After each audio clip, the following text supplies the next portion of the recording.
Hey everybody, how are you doing? Nice to see you. Today's going to be fun. You can get started by just opening up an empty project and making a MIDI track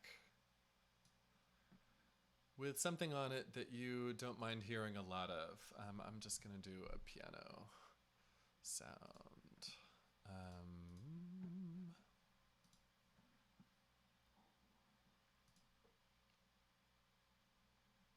let's see. I'll do that soft piano. No, I want some velocity changing. So I've been using the soft piano sample for a lot of things from Spitfire Labs, and it's great, except there's not much variation between quiet notes and loud notes. So I'm going to use the Arturia one. Okay. Okay, so get some kind of sound going that you can hear a lot of today.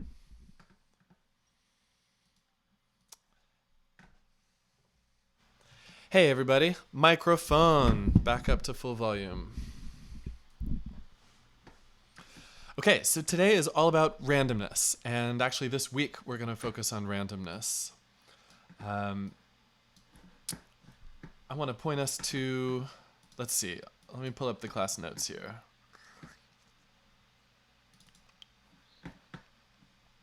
And I'll give you guys a link.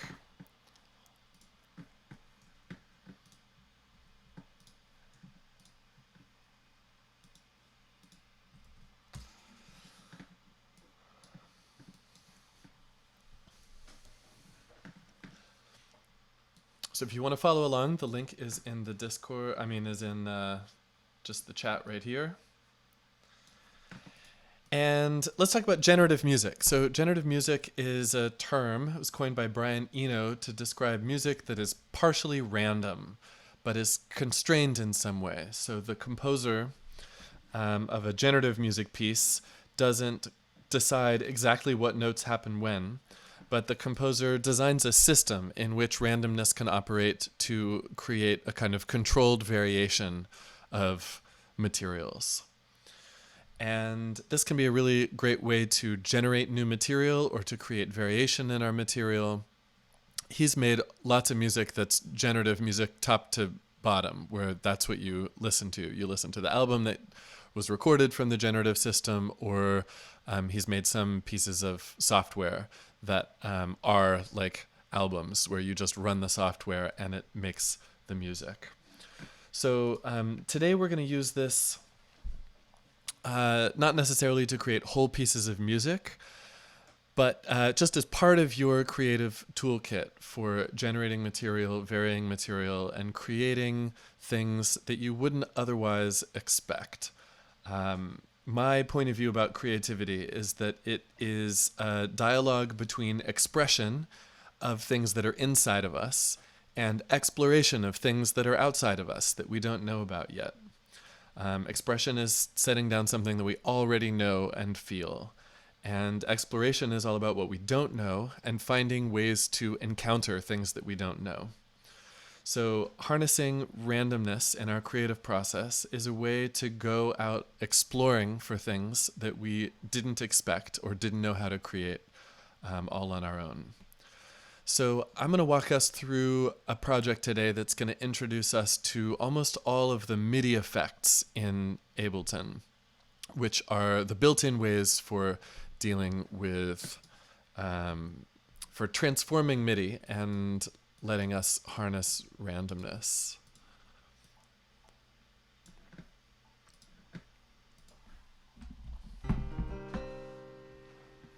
So the first thing that you're going to do is on your piano or whatever your basic sound is for the day, you're going to create a MIDI clip. You can just double click here. And I want you to make it really short and repeating and have just one note in it.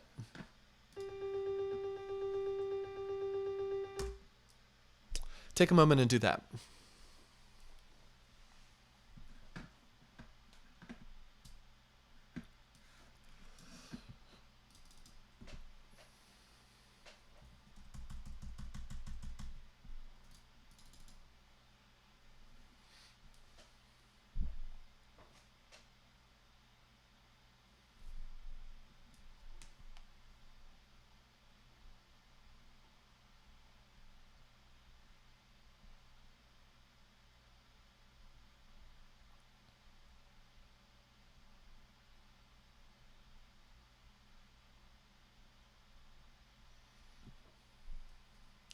Yeah, a bar's too long. We want a fast stream of notes.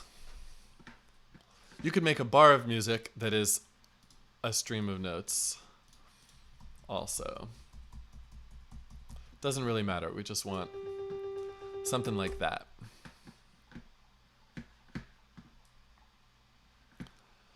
Okay, the next thing that we're going to do is add a random device. So under categories, you've got Midi Effects.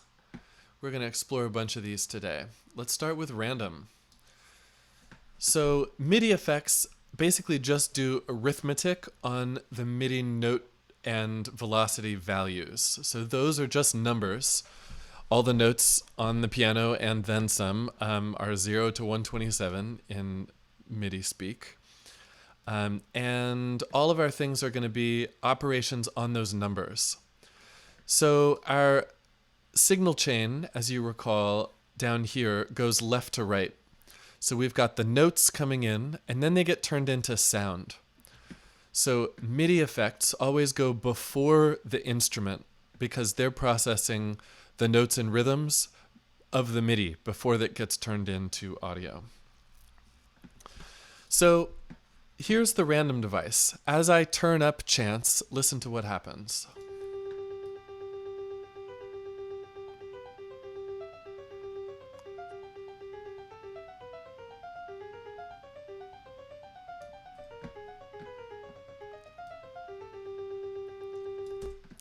So I'll talk you through this. You might not get it in the first pass, but I think with the information I'm about to give you and your own playing around with this device, you're going to figure it out.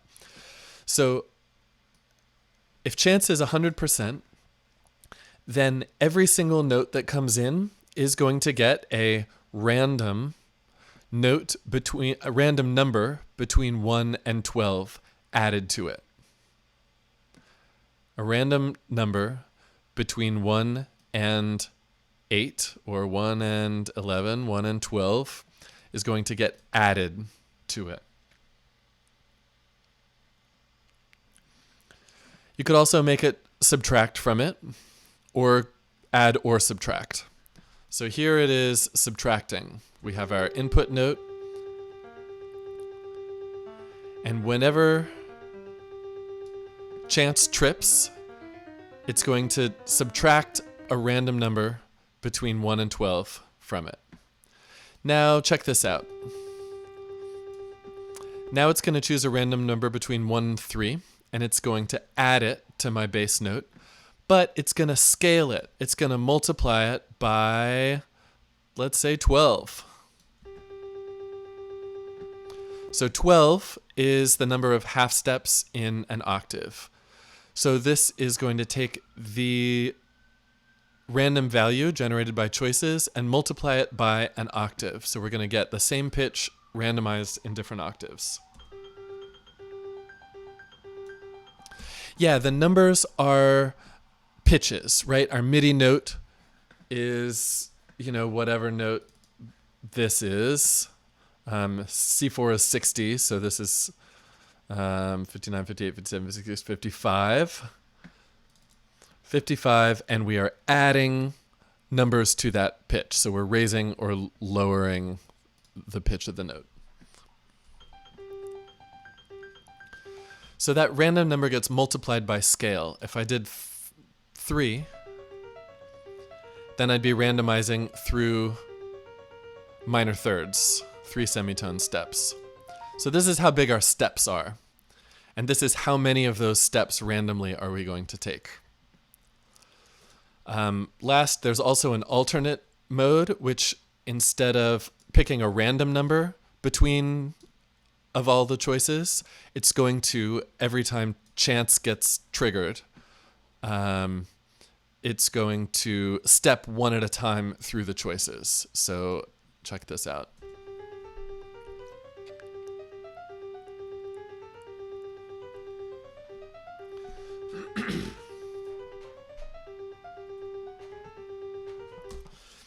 So spend a minute, put the random in front of your thing, play with chance, play with choices.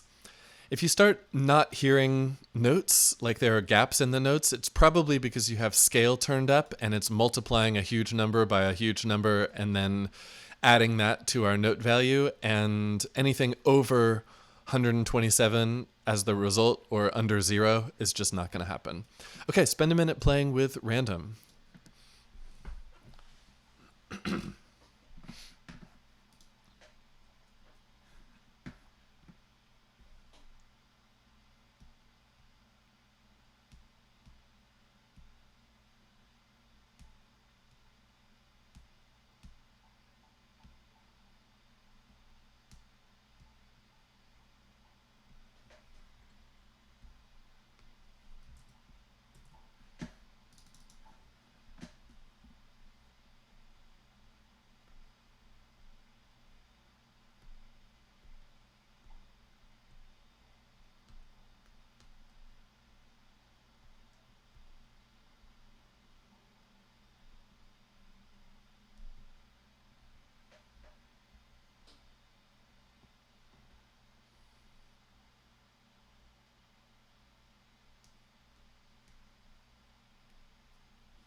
Okay, if you have a MIDI controller, try mapping chants to one of your knobs or sliders.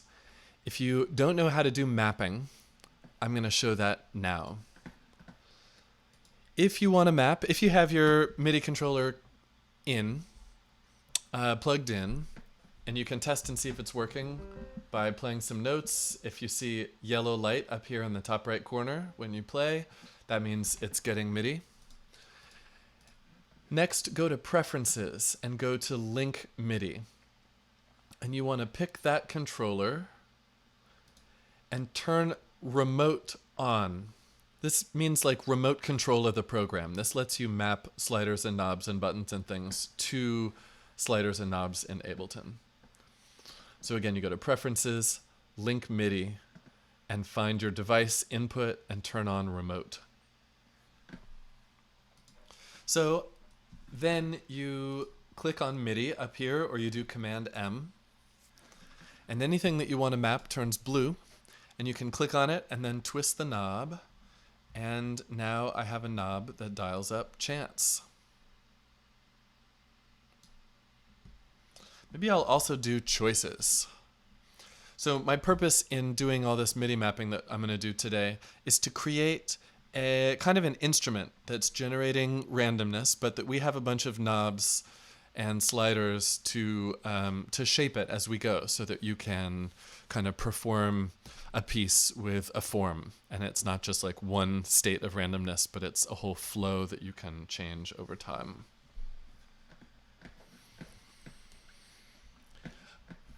Okay, next step. Constrain your random notes to a scale. So we are going to grab a MIDI scale effect from Midi Effects, go to Scale, and pick one from the presets. So to see the presets, you just open up the triangle. And I'm going to be a little basic today and do C minor. So this interface is a little hard to wrap your head around. I still have to think kind of hard when I look at it. Just a clue if you want to figure it out later. You have to really just brain it out. But if you want to figure it out later, here's a clue. This is like a piano keyboard left to right, and you can see where you're oriented because of the black keys, C, C sharp, D, D sharp, E. But that whole row is mapped to the scale. And vertically, the whole row is mapped to the scale. And the input is horizontal and the output is vertical. And the only other thing is that this scale, the vertical scale, is mapped. You have to turn your head to the left for it to be like a piano keyboard, because we have 2 black keys and then 3 black keys.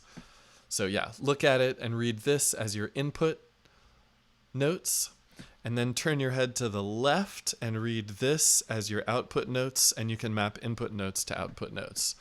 So basically this is saying a C becomes a C. A C sharp becomes a C. A D becomes a D.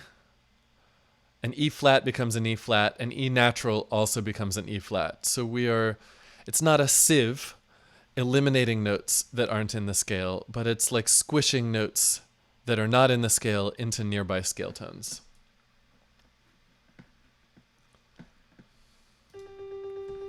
So check it out.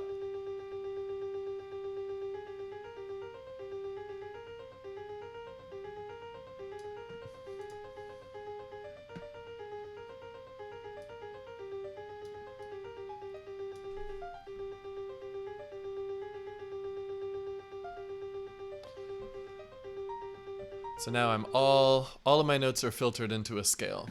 So go ahead and do this. Grab scale, pick a preset, mess with it if you want to try to figure it out. But I think that's a longer project than now. I pretty much start with the presets. So it only has C minor, it doesn't have D minor, but you can change the root note just by turning this knob. So this is C minor, that's D minor, that's G minor, etc.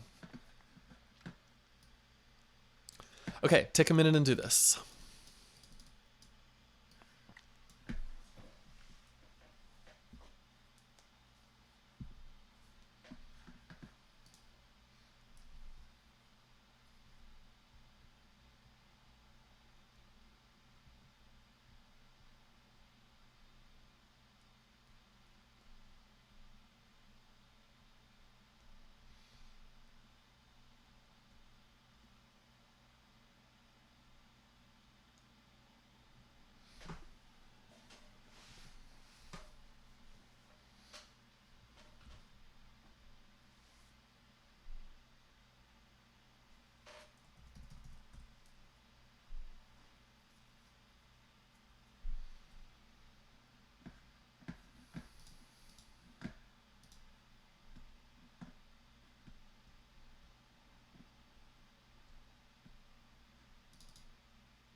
Cool, so now you've got random notes in a scale. Next thing I suggest is grabbing a pitch effect. This is just a simple transposition. And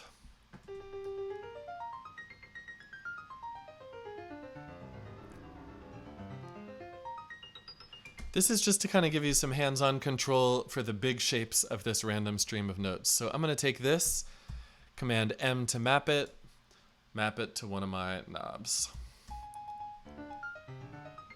So now I can kind of play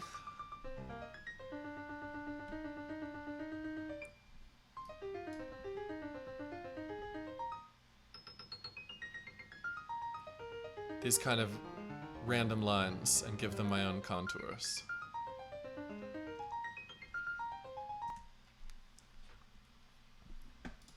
Take a minute and do that.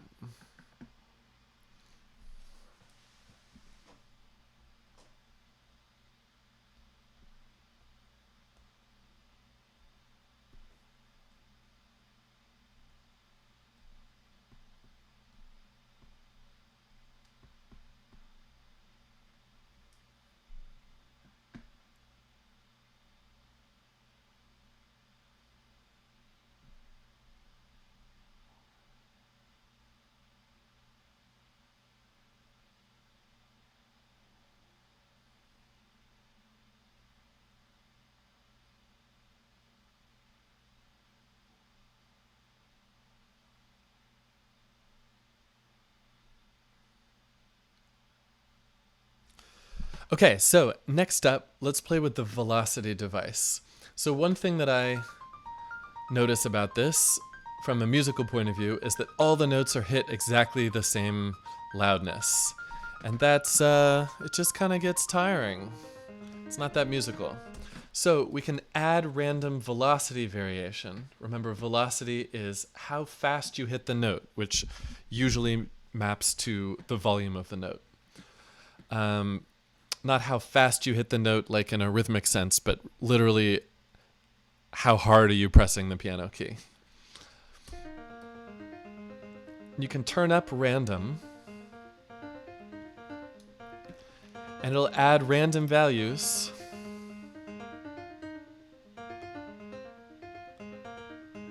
or take away. It's just randomizing the values of the velocity. While we're here, I also want to get just a little more legato happening here. So there's this note length plugin effect, and it lets you make the notes a little longer. So that's already a little more pleasing to my ear. Try this out. Grab velocity, turn up random, grab note length, and turn it up so that you get a level of smoothness that you like.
Okay, now I'm going to show you a trick for using a second velocity to create rhythmic variation. So check this out. Right now, the velocities that we're getting out of this are randomized.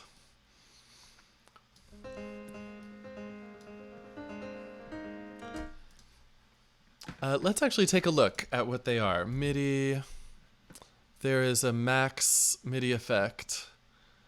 If you have max for live, you can get Midi monitor. And it lets you see the notes and velocities for each. So we're going from like 50 to 127. I guess, yeah, so the input note velocity for each of these is 100. So we're, I guess I never really thought through the math of this, but maybe this is the numbers that it's adding or subtracting, getting us down to the 50s. So anyway, you don't really have to think about that. But we've got random velocities.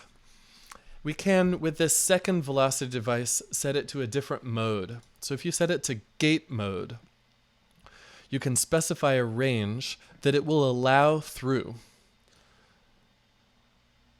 And you specify that range with lowest and range together.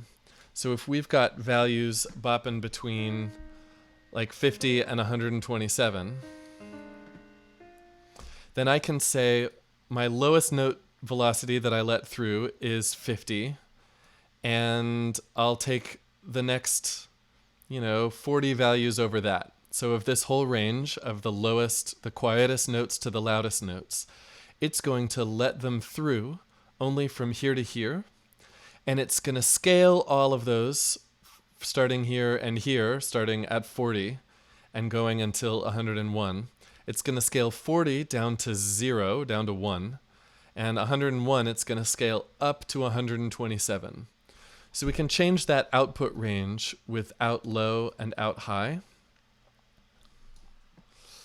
But let's not worry about that yet. Let's just think about range and lowest.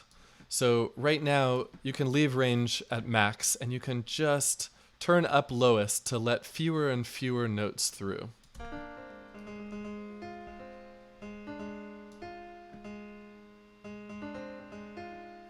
So now if I put this here,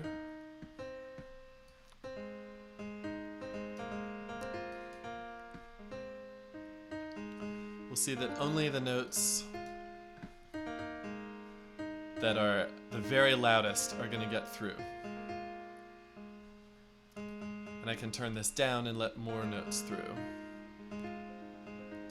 So I suggest taking this and mapping lowest to one of your knobs. And this can be, this will be like your volume, your rhythmic density knob. So you can say occasional notes and then slowly dial it to get a more and more dense flow. There's lots you can do with this velocity device. You can explore by turning on your help view and reading about each of the controls. But the only thing that I want to point you to here, again, is that we switched into gate mode on this second device. So we're getting random values, and gate is now filtering out values that are outside this range that we define with range and lowest. And then the other piece is that those are mapped then to the entire range, 0 to 127. So even though we're not allowing the quietest notes through, the quietest notes that we are allowed are now getting mapped to 0. So if you want lots of pretty loud notes, but some variation in them, or lots of pretty soft notes, but some variation in them, you can use out low and out high to craft that.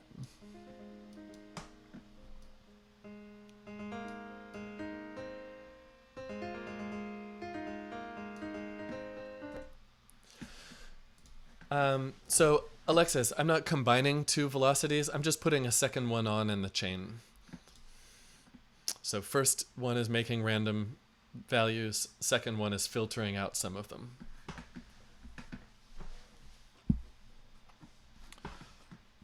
Cool. Take 3 minutes and do this. Play with creating a thicker and thinner random line.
Okay, cool. I hope you're getting some of this effect going on.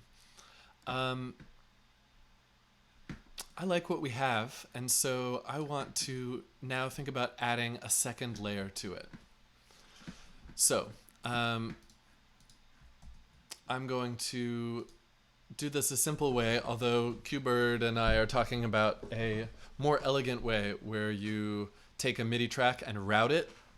Take a MIDI track, get a bunch of random values out of it, filter those into a scale, and then route those values into different tracks to transform into different musical parts of an arrangement.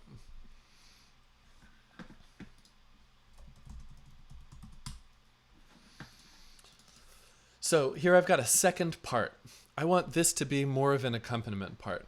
So I'm going to... but that sounds so good. So I'm going to turn down my lead part first, Now, for an accompaniment part, I want a lot fewer notes. So I'm going to first try making fewer notes just by filtering most notes out.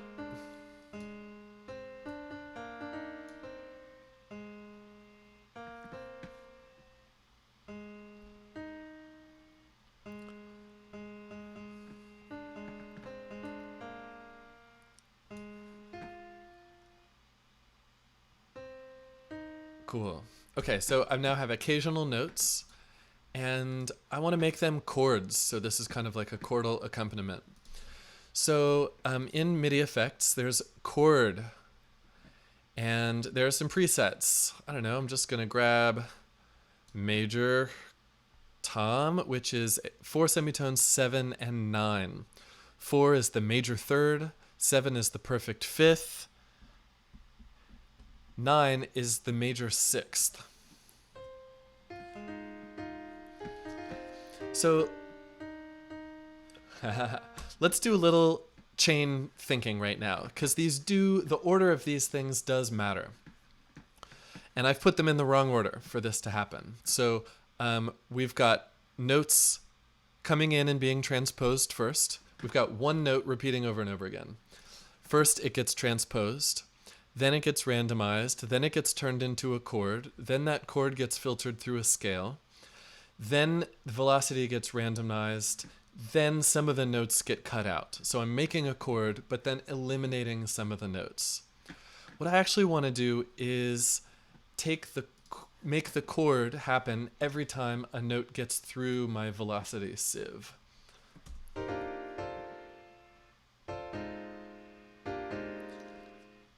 But now the notes of the chord are not getting filtered by the scale. So I'm going to put the scale after.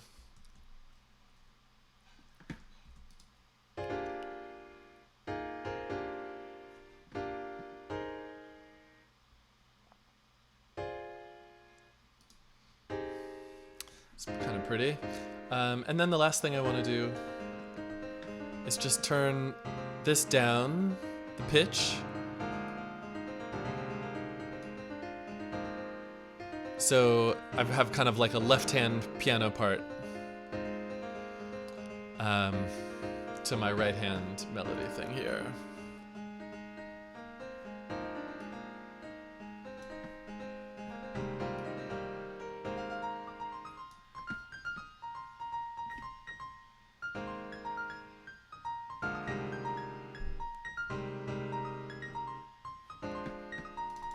So this is not actually a great accompaniment part. Well, it's fine. It's just a kind of stylistic thing for the rhythm of the accompaniment to be so random.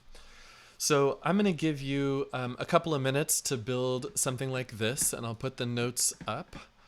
And if you are ready to dive in and try this out, go for it. I'm going to walk through the same process again, a slightly different way, making kind of a pad track at the same time though. So if you go to work right now, you're not really going to miss anything. I'm going to do like a simplified version of this a second time. And if you want to follow along a second time and catch this again, stick around. So I'll see if I can do this in 3 minutes.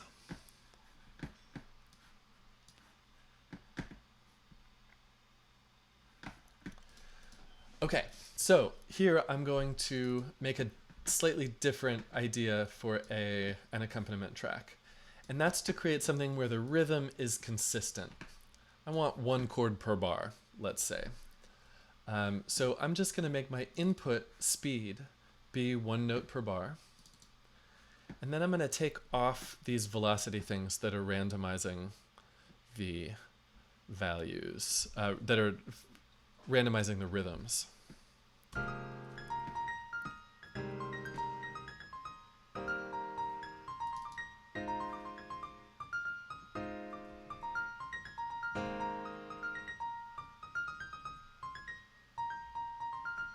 Okay, I deleted things on the wrong track. Let's see.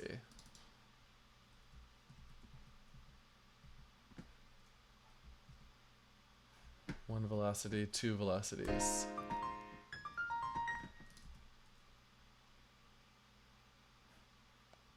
Okay, so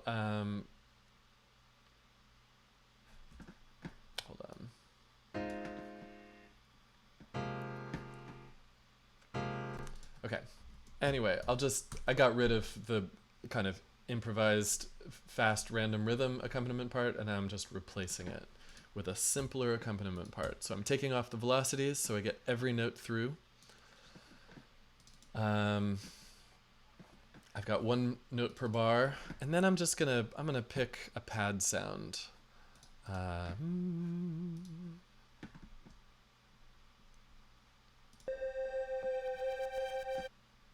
It's kind of nice. Oh yeah, the timer. What's the point of the timer? I'm gonna just go back. Thank you.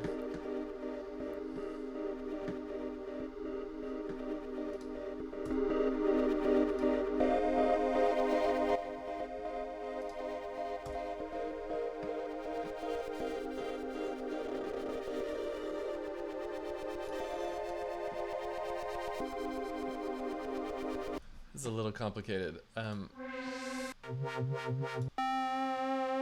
Okay, let's just do something simple.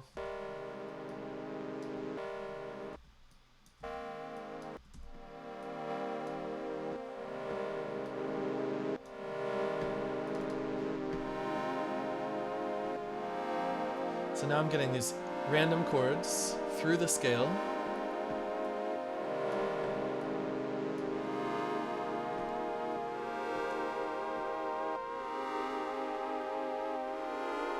If I want to get, so right now all of these chords are the same shape. They're like a major 6 chord, but filtered diatonically through the scale. So there are different variations, whether it's a major or minor. But we could also put the random after the chord, and it'll randomize each individual note.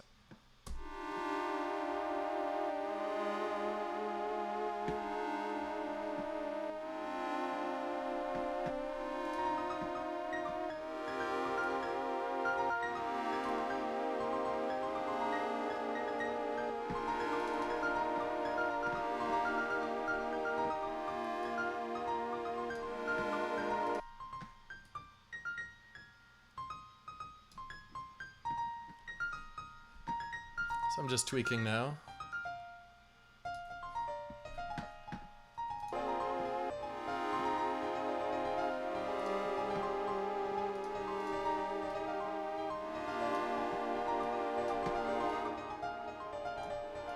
A little reverb. Cool. So next we're going to make some drums. So we can take the same exact thing. I'm going to take my fast piano part, call this drums, and grab a drum kit. Don't matter. And oh, but this has a whole step sequencer in it. I don't want that.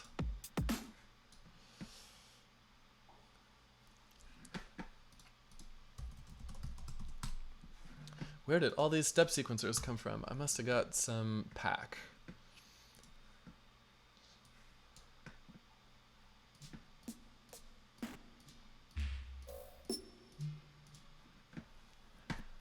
Let's get a whole kit. Merp. Yes, okay, basic kit. So now,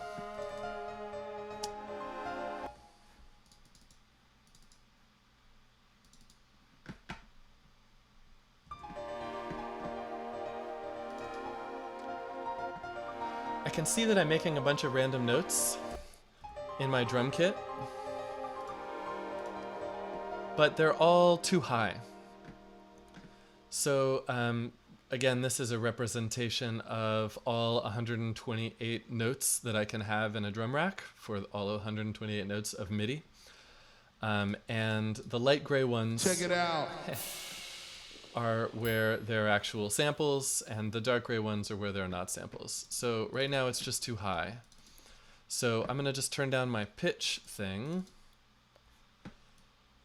to dial all of these down.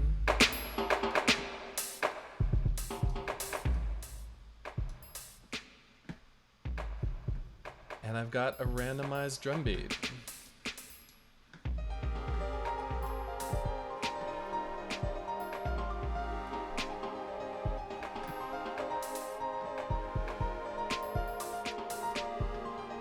So try to get a drum track going on, and then I'm going to show you how to record these things so that you can use this to generate material that then maybe you edit, loop, make compositions with. So I'm going to give you 2 minutes to make a drum track.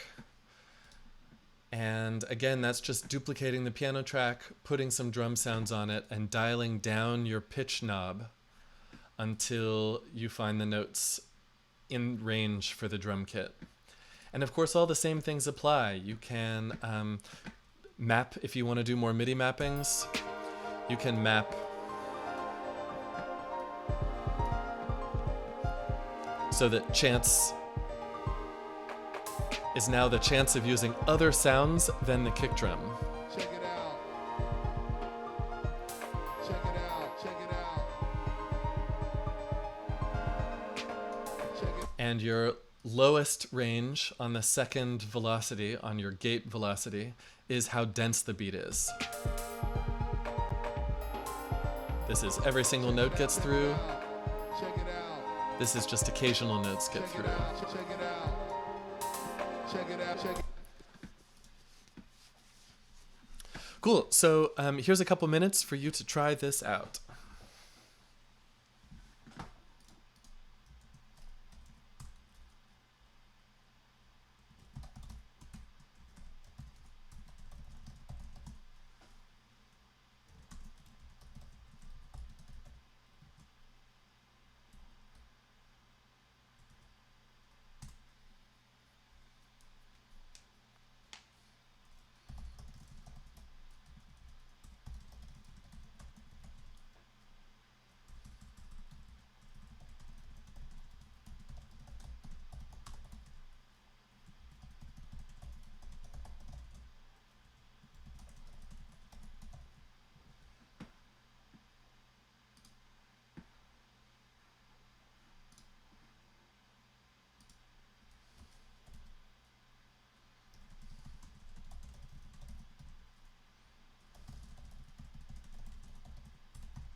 I'm going to do this drum thing again with a suggestion of Zach's, where I, instead of using this kit,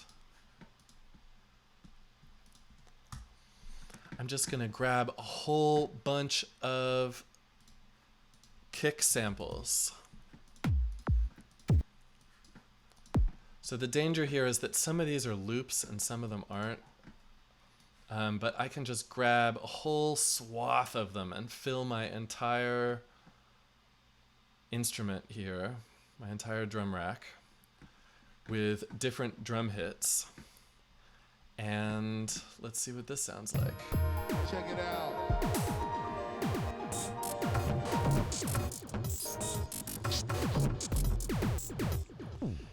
And then you can dial into different territories with your pitch.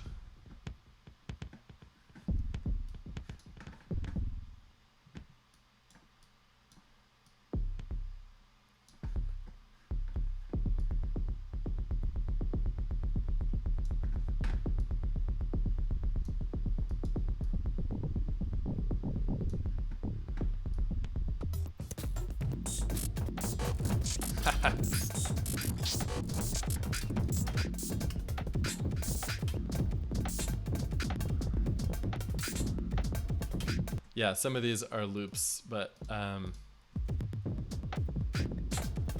which is why it's sounding kind of crazy.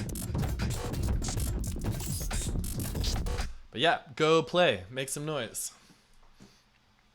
Oh yeah, this is a drum rack. This is your generic sampler, basically, where you can drop single samples into something where every note plays a different sample.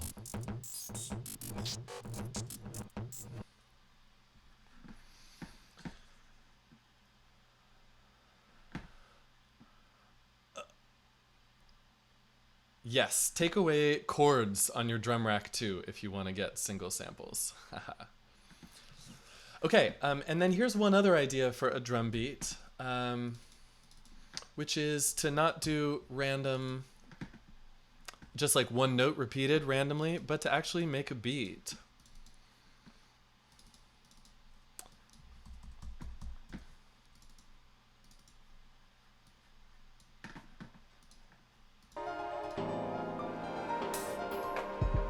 Check it out, check it out. And I'm going to turn off randomness on this for the moment.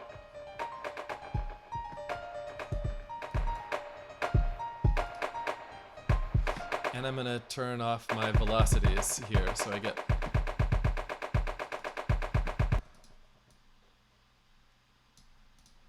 And then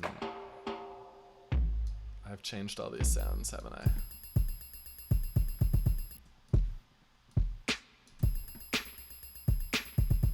Cool. Then as you turn up random, you get variations in those notes.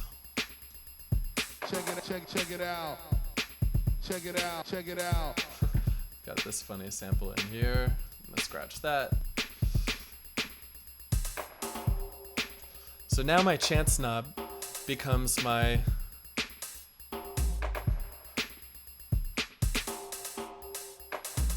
makes kind of a drum fill.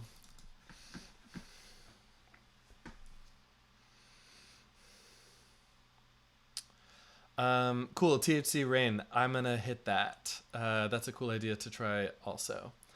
Okay, so the last thing that I want to give you is a tool for recording generated material. So it's great to play with this, but if you're gonna make a song, you probably want to commit to some part that gets generated by the random so that you can tweak it, improve it, make it change over time, and have your ultimate track be the same way every time.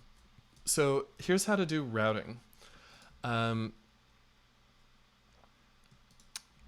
going to call this my so I've just duplicated this track, Command D to duplicate a track. And now I'm going to make this be my not random track. So I'm deleting all of my randomizing stuff. This is just the drum kit. So this is like drums recorded. Then you can turn on your I/O if it's not already on here on the right, and you can control the routing. So right now drums are going to the master, but they can also send MIDI. So I can say MIDI from drums. And I'll do my first drums track. No, I wanted my second. Oh yeah, no, first one's fine. All kicks kit. So then you just arm a track like you're recording.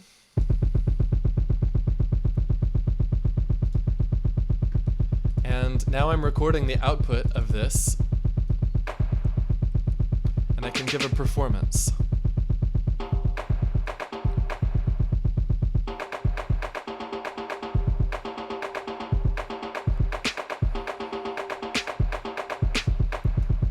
Great.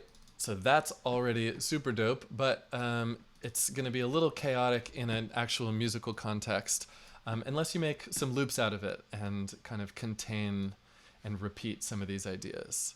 So a quick way to slice up a bunch of parts is just to, well, here's the process. I'm going to take my loop and say length 1 bar. I'm going to Command D, duplicate the loop, double click it, scoot the bar. duplicate the loop, double click it to open it, scoot the bar. Click, duplicate, double click, open, scoot the bar. Click, duplicate, double click, open, scoot the bar. So I'm going to do this to the end. Oops.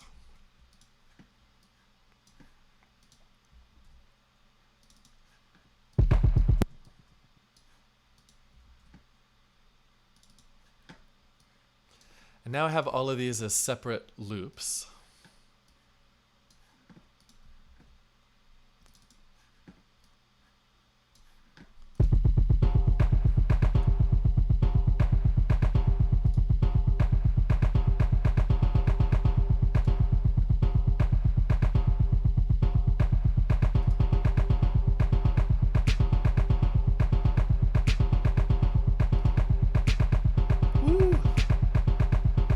This fast kick drum thing. Cool. So that's how you can record the output of what you're doing, and it can be the same for any track. Duplicate the track, strip off all of the randomizing stuff, and just set it to get its MIDI in from that original track. Oh, so here's the one I copied. Piano recorded, and MIDI in from to piano, arm it, record.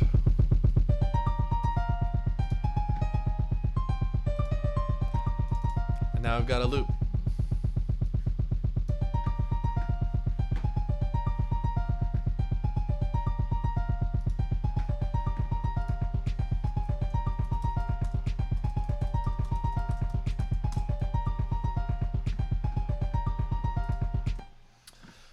Cool. So it's 2:00. I want to say thanks to everybody for coming. If you're new here, go ahead and follow the channel. You can hit the heart button above. There's a mailing list. I send an email every week with the upcoming classes. You can sign up for that on my website. There's a link down below for that. Help me keep this going. Make a donation. It keeps the wind in my sails and keeps me making these classes. I can't believe how many there have been so far. I've been doing this 3 times a week since mid-March, and it's been just a really great experience. So thanks to all of you for being a part of it, and I hope this was fun for you and you see the potential. Of course, all of these sounds can be different sounds, and of course they don't have to be single note instruments. You could use, I don't know, I want to do a couple of the things that y'all are suggesting, some of these ideas to demonstrate. So I'm going to stick around for another 15 minutes, show you a couple more cool things. And let's see, Thursday is all about beat repeat, which is a really great randomizing audio effect that we all kind of use, but we don't really know how it works. So we're going to figure out once and for all how beat repeat works on Thursday. And then if you are making a track that uses a bunch of randomness, that would be really good for us to take a look at on studio class on Saturday. So I know Qbird, you've done some pretty awesome stuff with this. Let us know if you want to dig any of those out for studio class, or anybody else. We can take a look at some of your generative music creations.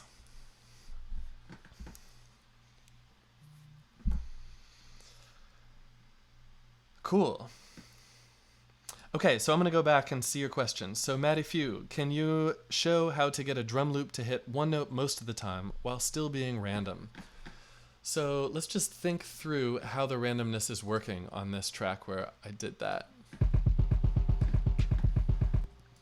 So, you know, in music, we don't want truly random stuff where all 12 notes are equally possible or all drum hits are equally possible.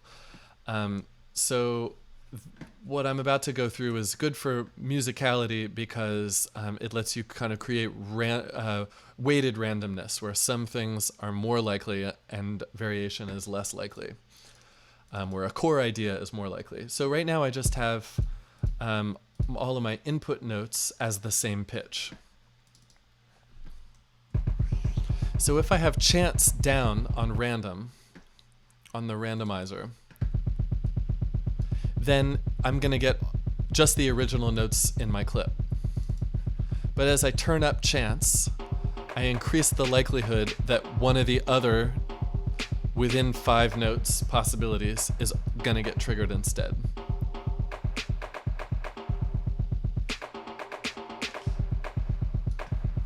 So if I were doing this in the pitch domain,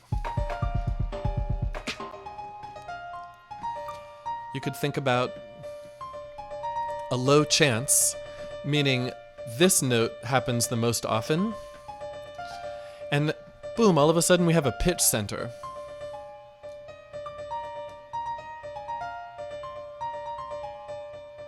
Just by being more statistically likely to happen, any pitch in a set of notes that's happening is going to feel like the center.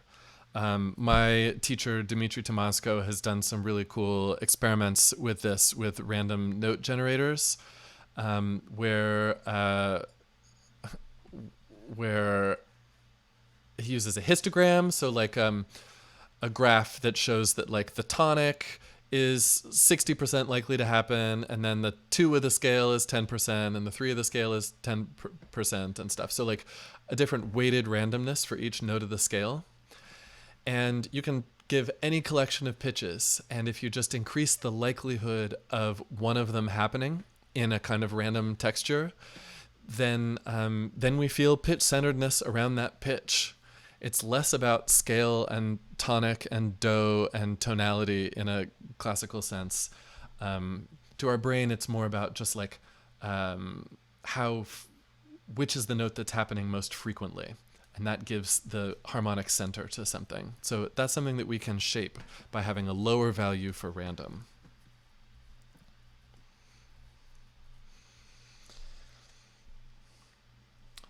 Cool. There was another thing that came up. Oh, THC Rain talked about slicing up a drum loop. And maybe you got this right away, but for anyone else who this is a new idea, you can do randomized parts of an audio track in exactly the same way by taking a new MIDI track, putting the simpler instrument on it. I'm going to throw in here just like some piece of mine, like a piano piece. So this is just a long ass piano piece. And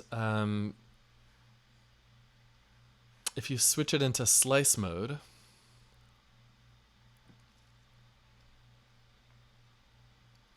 so I've switched into slice mode, and now it's slicing up into all the little transients. Maybe I want to slice by beat by like half a bar. So all of my notes are these slices of the audio file, and they're all half a bar long. So I can play these on my keyboard, or I can pick let's see, if they're a half a bar, then I can make a note that's half a bar and loop it.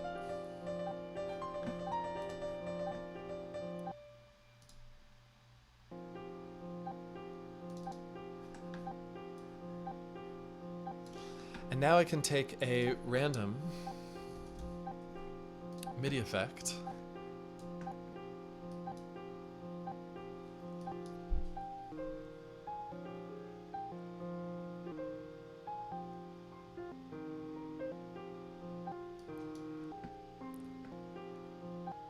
So this is a little wonky rhythmically just because this isn't quantized, and so slicing by the beat doesn't give us significant moments. I'm going to try transient, but turn down the sensitivity so I just get larger chunks.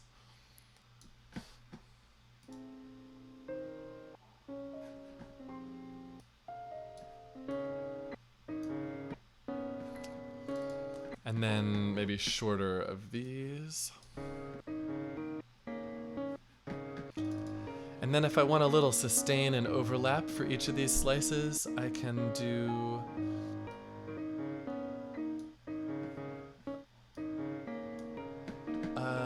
Oh, I just need note length.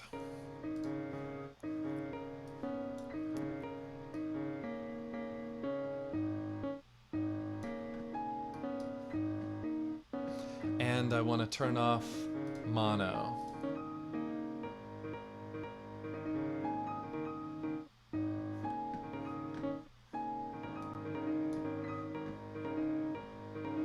And then, maybe dial up and down my pitch to find different slices.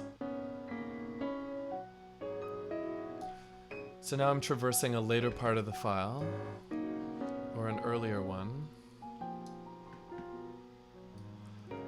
until I find a cool loop, and then I can just resample, create a new audio track, audio from resampling,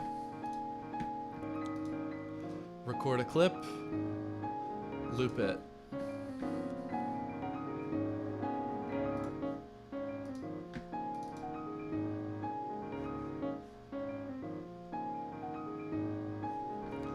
And generate material this way. Oh yeah, you could take a break. Let's try this with a break, and then let's try the Arpeggiator.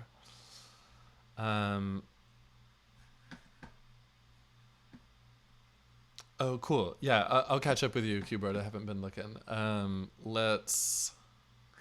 Yeah, the text behind Edward is a link under today's class. If you just scroll down on your Twitch page, under today's class, there should be a link. If there's not a link, it's because I added it mid-class, and you just need to reload your page.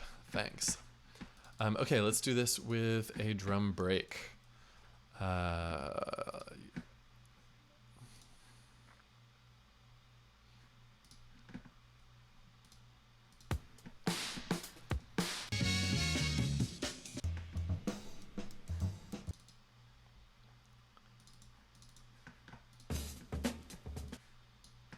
And then let's slice this by beat, so we get meaningful rhythmical units. And then we just need to dial this so that we're getting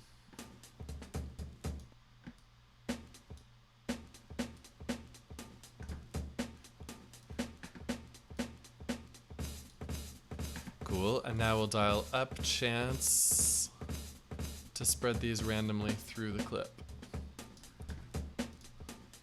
I'm gonna make it go fast for fun.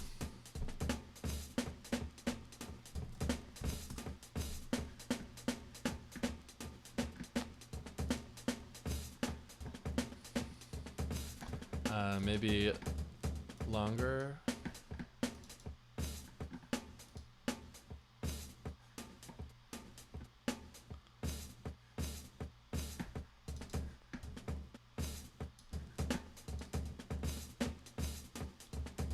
Yeah, so now I would just fine-tune by moving these markers to be onto salient beats. That's why it's sounding a little messed up.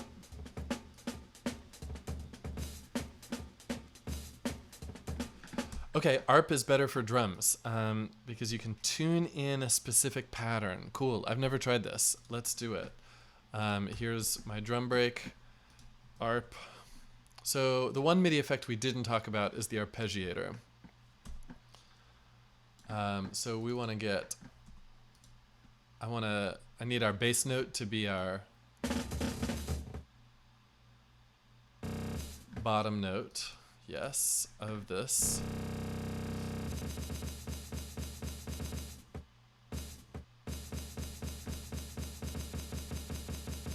And, and then I'm figuring it out. Then we need a chord of all of the possible notes.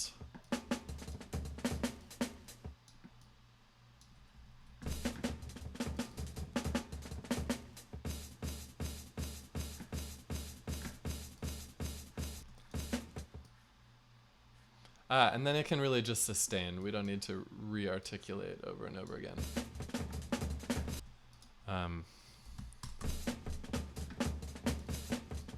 And I need to turn off. I need to go back to mono, so we're only getting one slice at a time.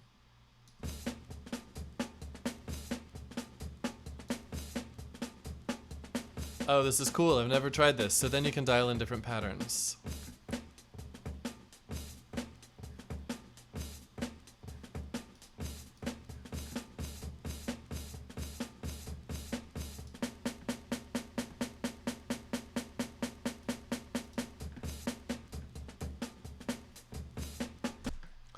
Okay, so now I'm back to the chat. Sorry. One C note, one note, a bar long, and then play with steps. Got it. So steps and distance. So distance is how much gets transposed by steps. So we can do like 5 steps of one semitone each.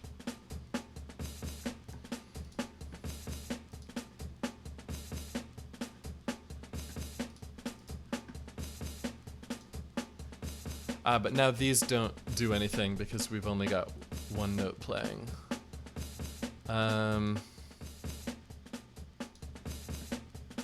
Is there a way to get different patterns out of this?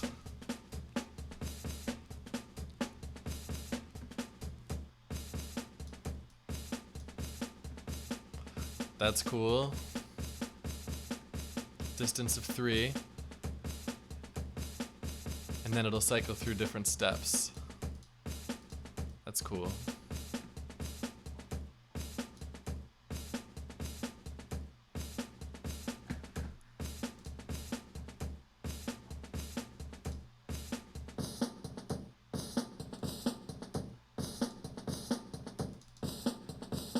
Whoa, listen to that phasing. You rarely hear phase cancellation so dramatically as this. So just to illustrate, we've got 2 tracks with the identical thing happening. One is getting played by the simpler, and one is just a recording of what came out of it. And it sounds really messed up when they're both playing, but each individual one sounds right. That sounds right. This one sounds right. But if you put them together, they're just slightly out of phase, and it destroys the whole thing.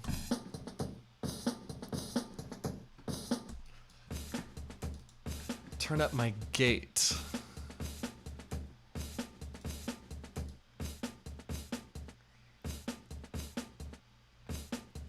Like this.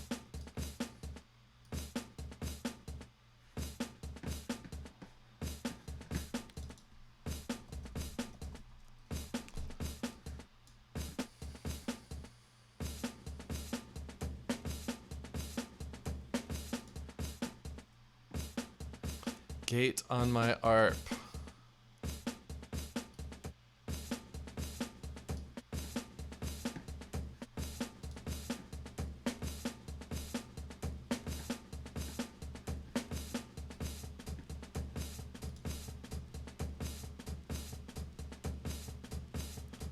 I see. Gate. So it's like the legato value. That's helpful.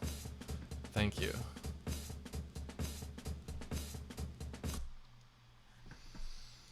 Cool. So that's a whole other way that you could play drum breaks sliced through the slicer with kind of randomized or semi-randomized patterns using an arpeggiator. Thanks for showing me that. I've never thought to do that. Let me just see if there's anything else I want to add. I mean, I don't really talk about racks much. We're going to do a whole class just about racks for organizing.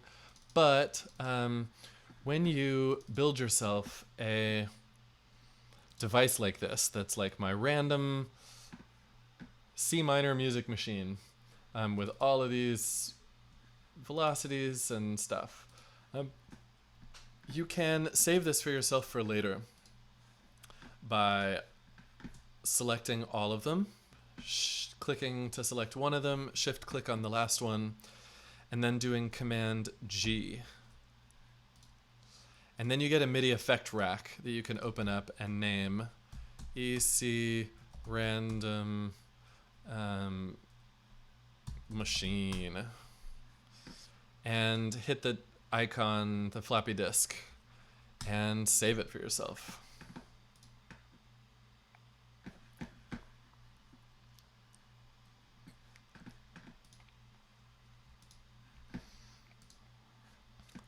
Oh, cool. I got a project from Zach.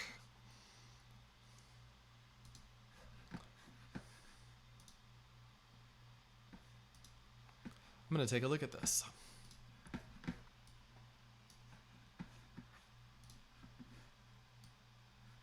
Well,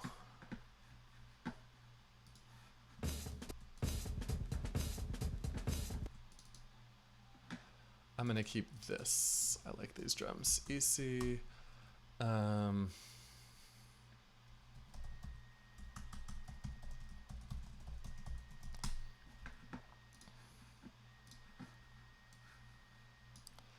Saving clips in my clips is a new practice for me, but I think it's a good one. Okay, new set, don't save.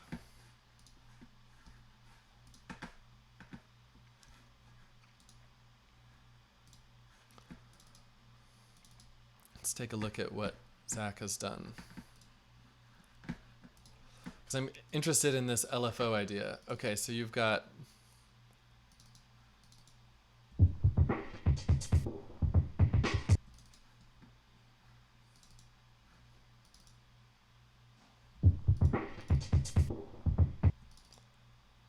okay, so we've got a clip of MIDI notes in escalating.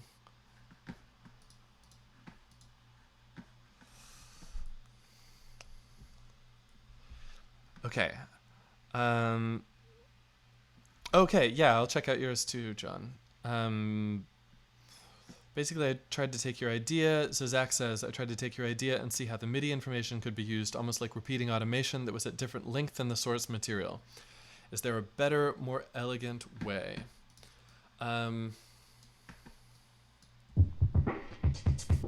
let me just see how this is working. So he's got expression control, which is a Max for Live device where you can map things like MIDI, and he's mapped it to frequency, I presume, on this filter.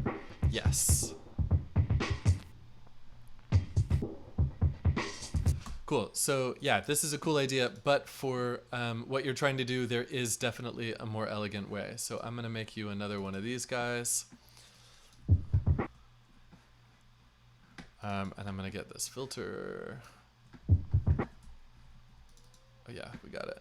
And we'll just listen to this.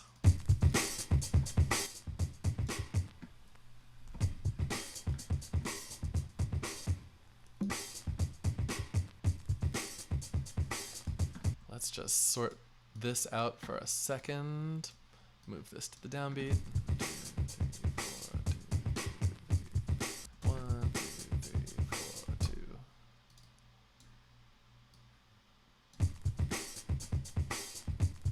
2. Okay. So what you want to do are automation envelopes, unlinked automation envelopes. So open the clip, click down here to open automation envelope. Then you can click on the thing that you want to automate, and it'll pop up here. You could also choose it from the list, but auto filter frequency. So if I do, I'm going to do Command 4 to turn off the grid to draw a smooth line. So if it's linked, then it'll be linked in cycle to the length of the loop. But you can set it to unlinked, and you can make an envelope of any looping length. Like I'm going to make an envelope that is 3 beats long, and it'll fade up over 3 beats. Now it's going to loop this 3 beats asynchronously with the length of the loop, which is still 1 bar.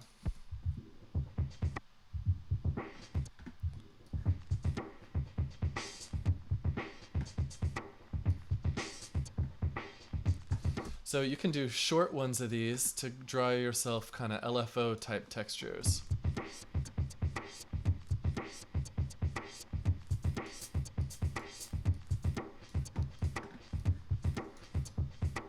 You can use the shape thing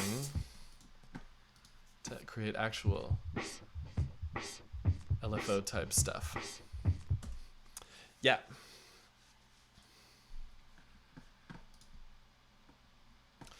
Okay, now I'm going to check out John's.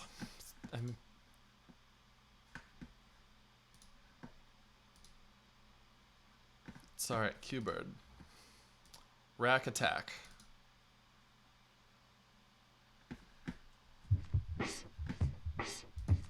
What is this? So I need probably a new instrument here. What's missing?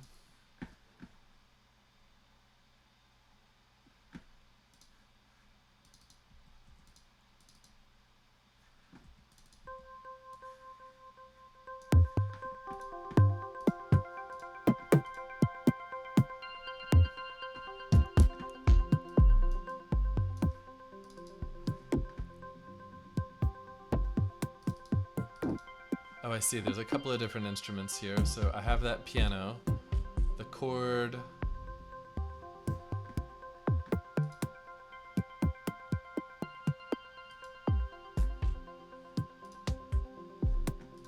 Yeah, I wish I knew.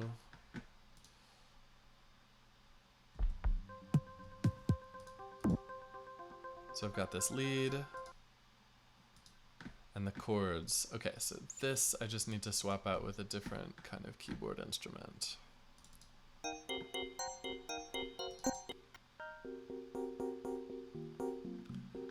Cool.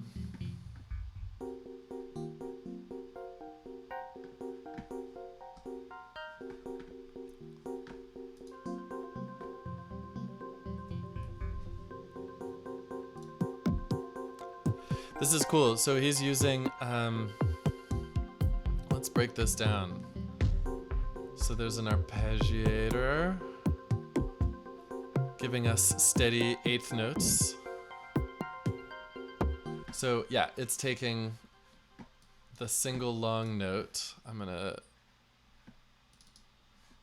join all these together. Oh, you can't do that with notes. So we're just holding one note. The arpeggiator gives it an eighth note pulse. Then we get random notes filtered through blues scale. It's a little wacky mapping because like I'm gonna play, it's not transposing notes to the nearest version of the note in the scale. It's gonna take this one and like go up a long way. But this is a cool way to make kind of a gamut.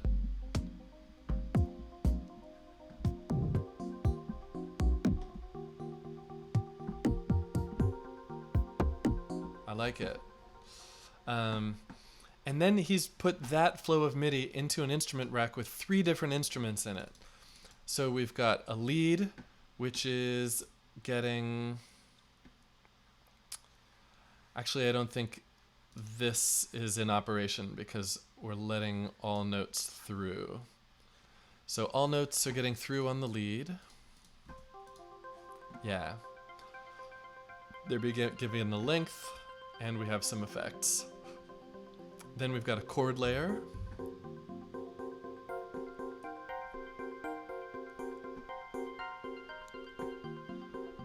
It's to make a more even distribution. Interesting.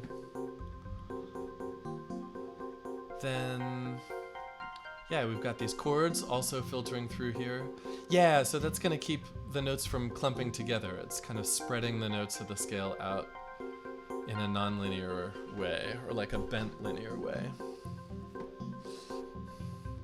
Cool, so my only note here so far is that having chords and lead at the same rate keeps the parts not very distinct.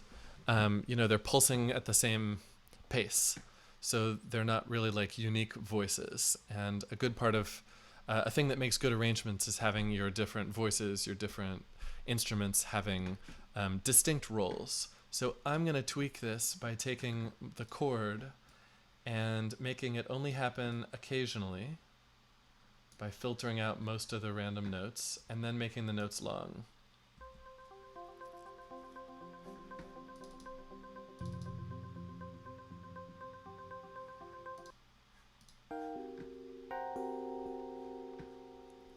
Probability rack.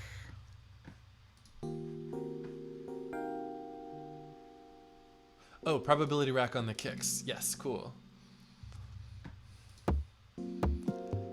So here, he's taking the same stream of notes and putting them into a whole bucket of kick drums. And ooh, what is all this about?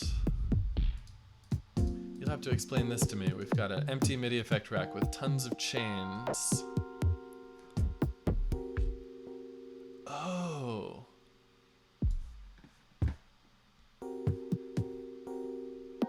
And how is it?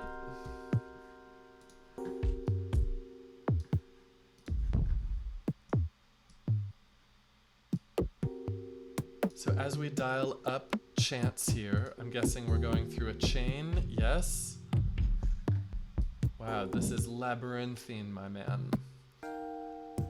Okay, so we're choosing different chains here, but is each chain empty?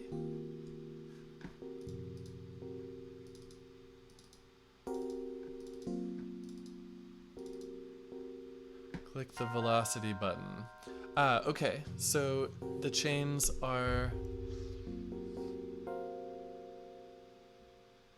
We have different notes based on the velocity of the note.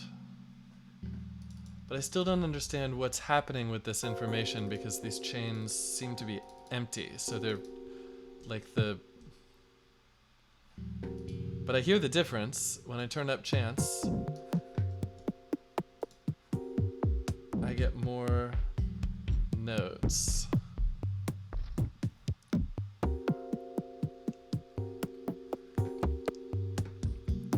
Yeah, so turning this knob selects the chain.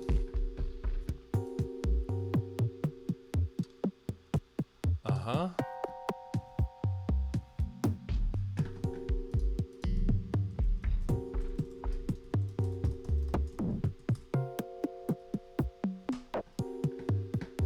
So it's passing through the MIDI values.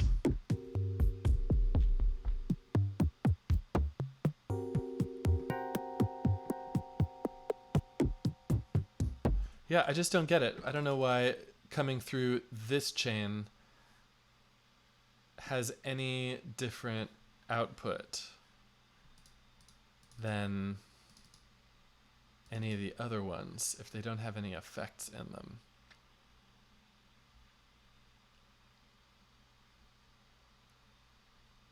Okay, so it's just another way to do a sieve. Yeah, I'm feeling I'm maybe not my smartest right now. I'm not quite seeing how this is working, but I understand the principle and I hear the effect.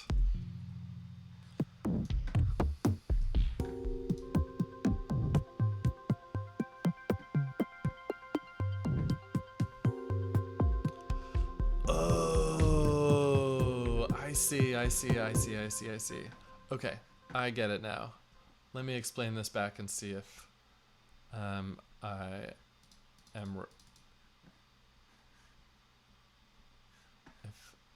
I'm understanding this. Okay, so the chain is what we select. So we're choosing like whichever chain this is. Boop. This guy. So this one is set up to have... I didn't realize that this is how velocity worked. Okay, so now when this is selected, only velocities under 24 are going to get through, and velocities over this, or whatever this is, 25, and velocities over this are going to get sieved out. Cool, very clever.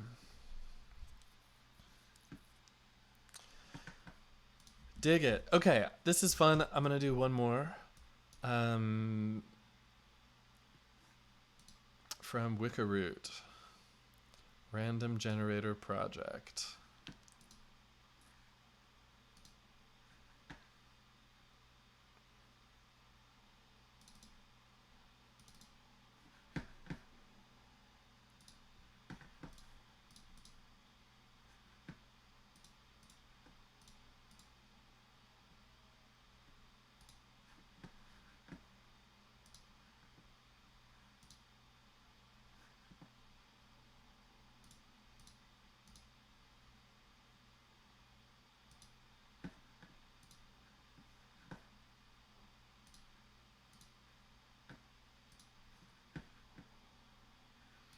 Okay.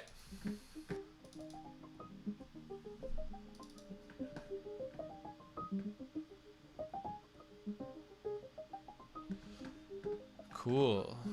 What is going on here? Wickerroot, why don't you type and describe for us things, and I'm going to, at the same time, try to figure out what's happening here. I'm gonna go one layer at a time.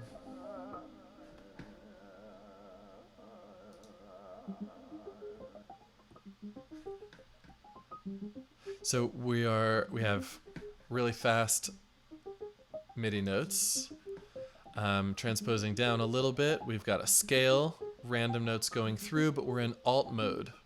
So instead of random notes through it, we're doing ascending random notes.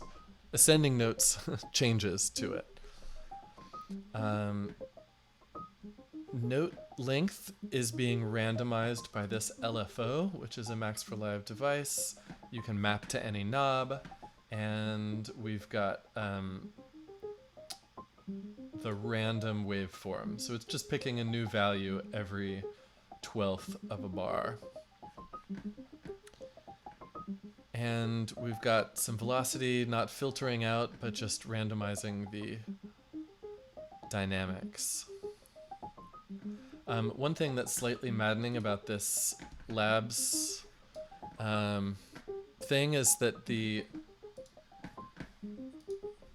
can mess with your rhythms if you got a really fast part like this. You can really hear the slight humanization that's built in.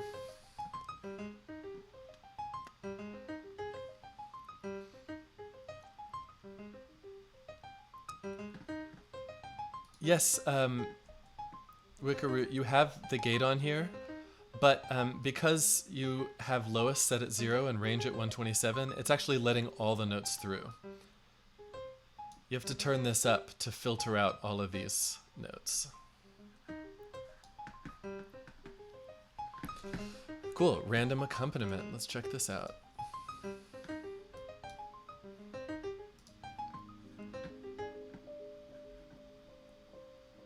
Beautiful, so we've got some delay. Still fast, but fewer notes going through. Because of the filtering happening here. Longer notes. And some echo for some vibe.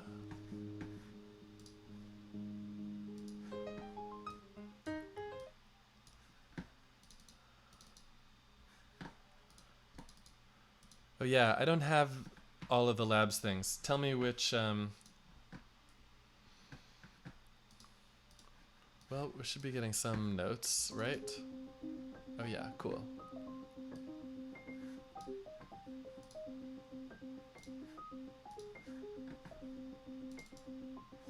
Cool. This is just, oh, this is some output. I get it. This is what you recorded. And here's some pad. Which is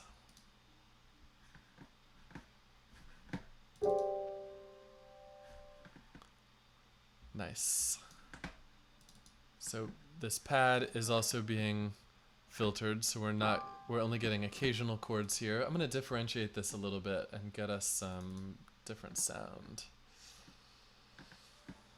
Maybe do some long notes here. Cool, got it. MIDI capture, granular whale song. Yeah, I'm not sure I have your granular whale song. Oh, but there was some... When they were all playing, I was getting some, like, what I thought was, like, call to prayer, Middle Eastern singing kind of stuff. Where was that coming from?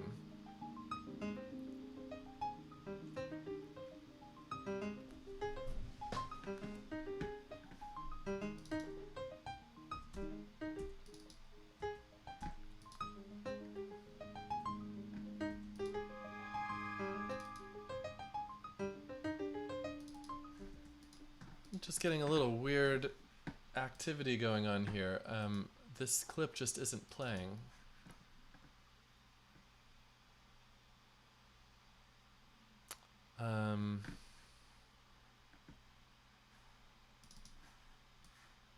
Oh, I see. There's a long intro. I'm just going to shorten this up. All right. Cool. Got a delayed start. I'm with you now.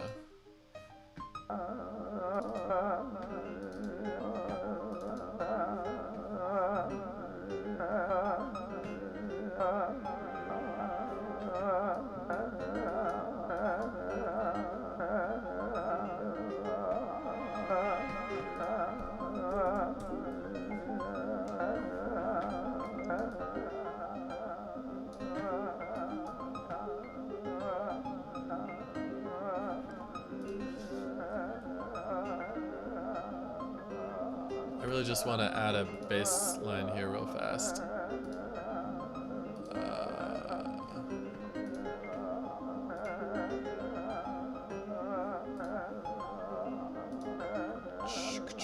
What do I want to do? Oh, yeah.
I want to hear a little more of these pads too.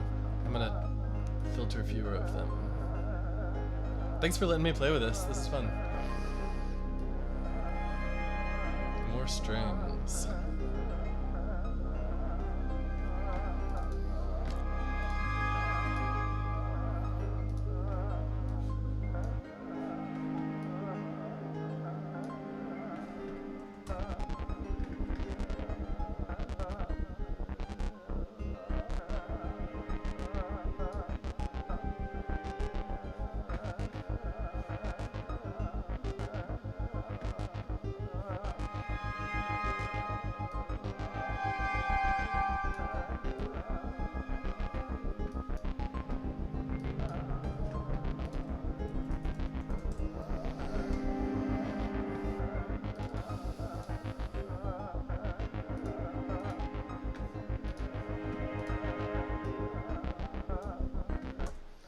Cool.